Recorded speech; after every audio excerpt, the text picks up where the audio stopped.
नमस्ते सदावत्सली मातृभूमि, जय हिंद दोस्तों। मैं किशन आप सबका स्वागत करता हूं। शुरू करते हैं आज के डिफेंस समाचारों को। चलिए बढ़ते हैं पहले डिफेंस अपडेट की तरफ, जो कि भारत की स्वदेशी आसमी मशीन पिस्टल को लेकर आ रही है। दरअसल दोस्तों, आसमी जो कि एक 9mm की मशीन पिस्टल है, इसका भारत ने सफलतापूर्वक विकास किया है और ये अपने परीक्षणों में भी सफल हुई। डीआरडीओ ARD लैब के वैज्ञानिक डॉक्टर भूपेंद्र सिंह के द्वारा कर्नल प्रसाद के सहयोग से तैयार की गई आसमी ने सेना, नौसेना और मिनिस्ट्री ऑफ होम अफेयर्स द्वारा कठोर परीक्षण पास कर लिए। दो घरेलू कंपनियां जिसमें कि सैफकान और लोकेश मशीन्स हैदराबाद को आसमी के प्रोडक्शन का काम भी सौंप दिया गया है। भारतीय सेना की नॉर्दर्न कमांड ने कम से कम 550 यूनिटों का एक ऑर्डर भी दिया है, जो कि इस हथियार पर दिखाया गया विश्वास रेखांकित भी करता है। अब कहा जा रहा है कि नेशनल सिक्योरिटी गार्ड ने पहले ही 10 आसमी पिस्टल शामिल कर ली है और अधिक खरीदने की योजना बना रही है। दूसरी तरफ असम राइफल भी इसे खरीदने का इंटरेस्ट जाहिर कर रही है, जिसके लिए बाकायदा उन्होंने 10 यूनिटें भी मूल्यांकन के लिए ली है और भविष्य में इसे खरीदने का भी संकेत दिया है। आसमी की सफलता दोस्तों विश्व स्तरीय छोटे हथियार विकसित करने की भारत की बढ़ती क्षमता को दिखाता है। चलिए बढ़ते नेक्स्ट अपडेट की तरफ। दोस्तों, आप सब जानते हैं कि दोस्तों भारत और अमेरिका के बीच MQ-9 UAV की डील अब जल्द ही होने वाली है, जिसके लिए दोनों देशों की बातचीत अब अंतिम दौर पर पहुंच चुकी है। लेकिन दोस्तों, अब यहां पर जनरल एटॉमिक्स जो कि इन MQ-9 UAVs को बनाती है, उनकी तरफ से एक बड़ा बयान आया। उन्होंने अब भारतीय संस्करण वाले MQ-9B हेल UAV में भारतीय सामग्री यानी कि इंडियन कंटेंट को 7 से 8% से बढ़ाकर 16 से 20% तक करने की सहमति जताई है।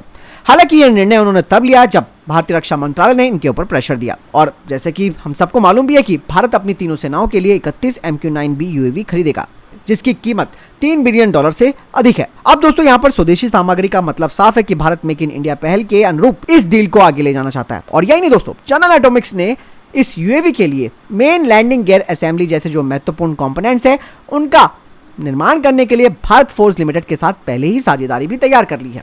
यही नहीं, इसके अलावा कंपनी अब अतिरिक्त कंपोनेंट्स की सोर्सिंग के लिए अन्य भारतीय फर्मों के साथ सहयोग करने के अवसर भी तलाश रही है। बात साफ हो जाती है कि MQ-9B UAV में अधिक अगर स्वदेशी सामग्री रहेगी तो इसका निर्माण घरेलू स्तर पर किया जा सकता है और बार बार हमें अमेरिका का मुंह नहीं देखना पड़ेगा। यही नहीं, कहा यह भी जा रहा है कि जनरल एटॉमिक्स ने भारत के एरोनॉटिकल डेवलपमेंट एस्टेब्लिशमेंट के द्वारा प्रस्तावित जो उनका खुद का जो हेल UAV प्रोग्राम है, उसके लिए वो अब कंसल्टेंसी यानी कि परामर्श सेवाएं भी प्रदान करेंगे, जिससे कि भारत भविष्य में अपने स्वदेशी हेल UAV को तैयार कर सकता है। दोस्तों, अब पहले वाली स्थिति नहीं है कि भाई ठीक है हमने आपको पैसा दे दिया और खरीद लिए, बाद में फिर कोई दिक्कत आती है, टेक्निकल इश्यूज आते हैं, हमें फिर आपको मोटा पैसा देना पड़ेगा। बेहतर है कि अधिक से अधिक कंपोनेंट स्वदेशी इसमें होने चाहिए। चलिए बढ़ते नेक्स्ट अपडेट की तरफ। दोस्तों, एक बहुत बड़ी न्यूज आ रही है जो कि जापान को लेकर आ रही है। जापान ने दोस्तों अब भारत की समुद्री क्षमताओं को बढ़ाने के लिए अपने क्वाड सहयोगी को एडवांस नेवल शिप एंटीना देने की बात कही है। इस एंटीना का नाम है नोरा 50, जिसे कि जापान की कंपनियों ने NEC के साथ मिलकर तैयार किया है। और नोरा 50 एंटीना दोस्तों मिसाइलों और ड्रोन का तेजी से पता लगाने में माहिर माना जाता है, जो कि आधुनिक नौसैनिक युद्ध में काफी महत्वपूर्ण भूमिका निभाएगा। जापान के सबसे एडवांस स्कॉट जहाजों पर वर्तमान में ये तैनात भी किए गए हैं। ये एक सिंगल और एक सींग के आकार की संरचना में इंटीग्रेट किया गया है और ये टैक्टिकल डेटा लिंक, टेकैन और संचार उद्देश्यों के लिए कई एंटीनास भी रखते हैं। और ये जो डिजाइन है वो रडार क्रॉस सेक्शन को भी काफी कम कर देता है, जिससे कि जो भी शिप इस एंटीना से लैस है उसको दुश्मन के रडार सिस्टम डिटेक्ट नहीं कर पाते हैं। और इस टेक्नोलॉजी पर भारत और जापान के बीच सहयोग दोस्तों इंडो पैसिफिक में दोनों देशों के बीच बढ़ती रणनीतिक साझेदारी को भी दिखाता है। नोरा 50 प्रणाली अगर भारतीय नौसेना के पास आती है तो ऑब्वियस सी बात है भारतीय नौसेना की सिचुएशनल अवेयरनेस और जो प्रतिक्रिया क्षमताएं हैं यानी कि जो रिस्पॉन्स कैपेबिलिटीज हैं वो बढ़ जाएंगी और क्षेत्र में संभावित खतरों को भी रोका जा सकेगा। ऐसे में ये कहा जा रहा है कि जापान इसकी टेक्नोलॉजी भी ट्रांसफर करेगा और ये निश्चित तौर पर भारत के लिए एक बहुत बड़ी उपलब्धि होगी। और जापान की टेक्नोलॉजी तो आप सब जानते ही हैं। बढ़ते नेक्स्ट अपडेट की तरफ। दोस्तों, भारत की startup company big bang boom solution को एक बड़ी सफलता मिलने वाली है। दरअसल इस कंपनी को अपने इनोवेटिव सी थ्रू आर्मर जिसे कि STA सिस्टम कहा जाता है, उसके एक्सपोर्ट के लिए UK स्थित एक कंपनी से एक बड़ा ऑर्डर मिल सकता है। आपको बता दें कि ये जो सी थ्रू आर्मर है, जिसे टैंक क्रू को अपने आसपास के 360 डिग्री का दृश्य प्रदान करने के लिए डिजाइन किया गया है। और इस STA सिस्टम को दोस्तों 360 एक्टिव बैटल इंटरफेस के रूप में जाना जाता है और ये क्रांतिकारी तकनीक भी मानी जाती है, जो कि किसी भी आर्मर्ड व्हीकल के चारों ओर स्ट्रैटेजिक रूप से रखे गए कई RGB और थर्मल कैमरों का इस्तेमाल करती है। और ये एडवांस सेटअप टैंक क्रू को हेड अप डिस्प्ले के माध्यम से 8x डिजिटल डूम क्षमता सहित उन्हें आसपास की पूरी जानकारी देता है। और दोस्तों, ये जो सिस्टम है उसकी इंप्रेसिव डिटेक्शन, रिकॉग्निशन और आइडेंटिफिकेशन रेंज है, जो कि इंसान और वाहनों को आसानी से डिटेक्ट कर सकता है।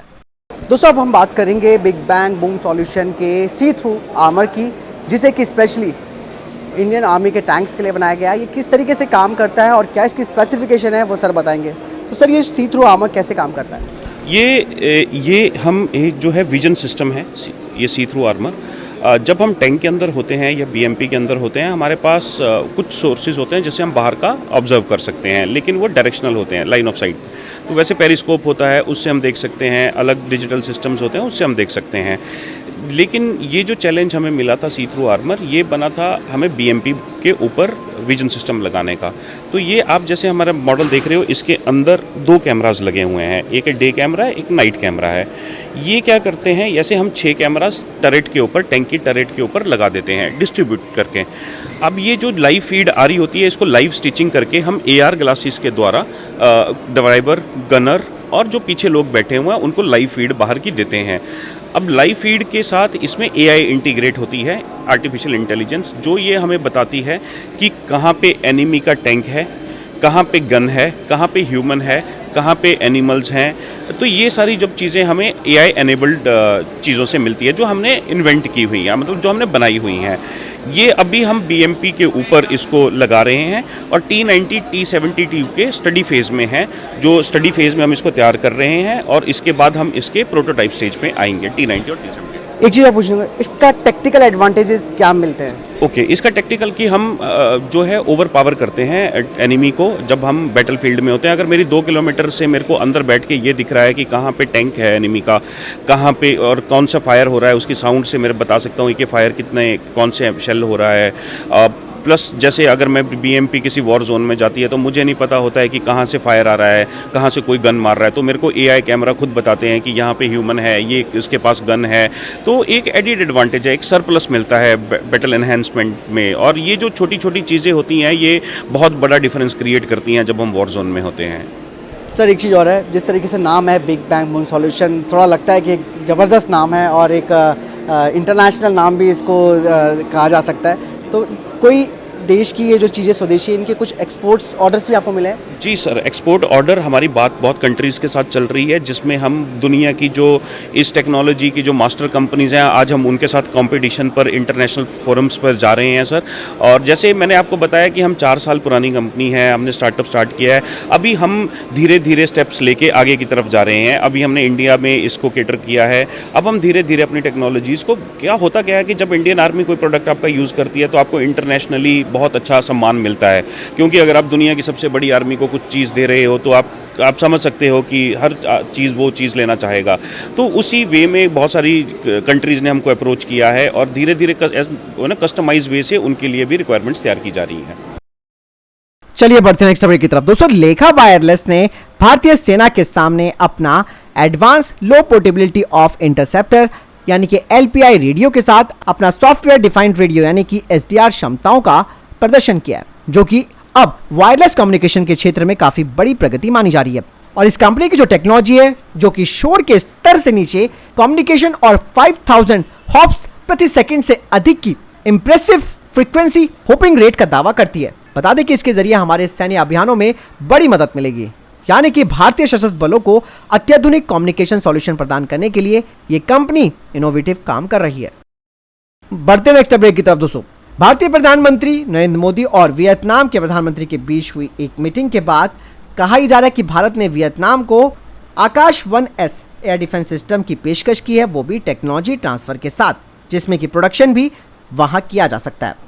इससे न केवल वियतनाम की सेना की जो डिफेंस स्ट्रेंथ है वो बढ़ेगी, बल्कि भारत के लिए भी एक बड़ा अवसर होगा कि भारत भी अपने कदम साउथ ईस्ट एशिया मार्केट में रख सकता है। और आप सब जानते हैं कि आर्मीनिया भारत को आकाश 1S का ऑर्डर दे चुका है $720 मिलियन में, जिसकी डिलीवरी 2025 से होगी।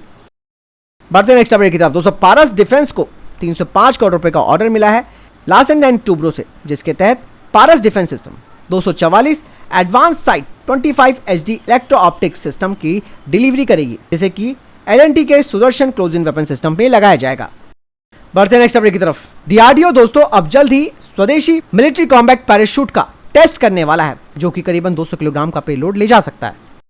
चलिए बढ़ते नेक्स्ट अपडेट की तरफ। दोस्तों अमेरिका ने इजराइल को बचाने के लिए पूरी तरीके से जोर लगा दिया है और ईरान और उसके साथी देशों के हमले से बचने के लिए अमेरिका ने अपनी नौसेना का 30% हिस्सा भूमध्य सागर और उसके आसपास डिप्लॉय कर दिया है। Carrier strike group Abraham Lincoln 1 से 2 दिन में भूमध्य सागर तक पहुंचने वाला है। परमाणु मिसाइलों से लैस पनडुब्बी यूएस जॉर्जिया भी नजदीक पहुंच रही है, यानी कि बहुत बड़ा गेम अब होने वाला है। ओमान की खाड़ी पर Theodore Roosevelt aircraft carrier strike group तैनात भी किया गया है। मक्का की खाड़ी, पूरी मध्य सागर में भी अमेरिका ने बड़ी डिप्लॉयमेंट की है। इसके अलावा बहरीन के पास 10 युद्धपोत भी खड़े किए गए हैं। बहुत चीजें हैं दोस्तों जो कि अब आपको आने वाले समय में पता चलेंगी।